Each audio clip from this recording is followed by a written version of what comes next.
صدائے انسانیت ویلفیئر کی چیئرپرسن شمسہ جبی نے کہا ہے کہ کشمیریوں پر ہونے والے مظالم کے خلاف آواز اٹھاتے رہیں گے۔ ہم بچپن سے دیکھتے چلے آ رہے ہیں کہ بھارت کشمیر پہ، نہتی کشمیروں پہ، وہاں کی عورتوں پہ، بچوں پہ، مردوں پہ، جوانوں پہ، بوڑھوں پہ انتہائی ظلم کر رہا ہے۔ ہم اس کے خلاف ہیں، چونکہ ہم مسلمان ہیں اور کشمیر بھی مسلمانوں کا ہی ہے۔ کشمیر آزاد ہے، کشمیر آزاد تھا اور کشمیر آزاد ہو کے رہے گا۔ مودی تم کتنا بھی ظلم کر لو، کتنا بھی ستم کر لو، مسلمان کے حوصلے بلند ہیں، چونکہ مسلمان اپنے رب کو جانتا ہے، اپنے اللہ کو پہچانتا ہے اور وہ اللہ کے لیے ہی اپنی ساری جنگ لڑ رہا ہے، اسلام کی جنگ لڑ رہا ہے، ایمان کی جنگ لڑ رہا ہے۔ تم اس کو کبھی بھی نہیں ہرا سکتے مودی۔ یہ میرا ایمان ہے، یہ میرا پیغام ہے۔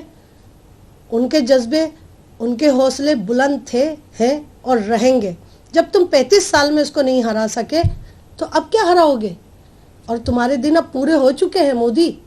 تمہارے ظلم و ستم کا اب دور ختم ہونے والا ہے انشاءاللہ۔ کشمیریوں کو کشمیر مل کے رہے گا، وہ لے کے رہیں گے کشمیر۔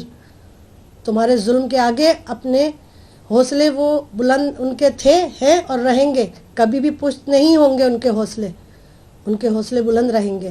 تمہارے ظلم و ستم کے آگے رکیں گے نہیں اور نہ وہ جھکیں گے، چونکہ مسلمان صرف اللہ کے آگے جھکتا ہے، کسی ظالم کے آگے نہیں جھکتا۔ ہمارے وزیر اعظم نے صحیح کہا تھا، پاکستان میں جتنے بھی مسلمان ہیں سب حمایت کرتے ہیں اور ہماری حکومت کو چاہیے کہ آواز بلند کرے۔ ہماری آرمی کو چاہیے کہ ہمارے نہتے کشمیریوں کا ساتھ دے۔ ہماری جتنی بھی پارٹیز ہیں، جماعت ہیں، جتنی بھی ہیں، ان کو اپنے کشمیر مسلمانوں بھائیوں کا ساتھ دینا چاہیے، ان کی مدد کرنی چاہیے، ان کے خلاف آواز اٹھانی چاہیے۔ انٹرنیشنل لیول پہ آواز اٹھائی تھی، اٹھائی ہے اور اٹھاتے رہیں گے، کیونکہ پاکستان کبھی بھی اپنے مسلمانوں کو، اپنے ساتھیوں کو، اپنے برابر اپنے پڑوسیوں کو، مسلمانوں کو اکیلا نہیں چھوڑ سکتا۔ اس کے پیچھے بہت سارے سیاسی پہلو ہیں۔ اگر مسلمان، تمام دنیا میں مسلمان ایک ہو جائیں تو یہ 1 گھنٹے کا کام نہیں ہے۔ اگر ہمارے ملک کے ساتھ تمام مسلمان ممالک مل کے کھڑے ہو جائیں، ایک آواز ہو جائے تو کشمیر 1 گھنٹے میں بھی آزاد کروایا جا سکتا ہے۔ یہ میں سمجھتی ہوں ہماری آرمی، ہماری گورنمنٹ اتنی اسٹرانگ ہے اور وہ یہ کر کے دکھا سکتی ہے۔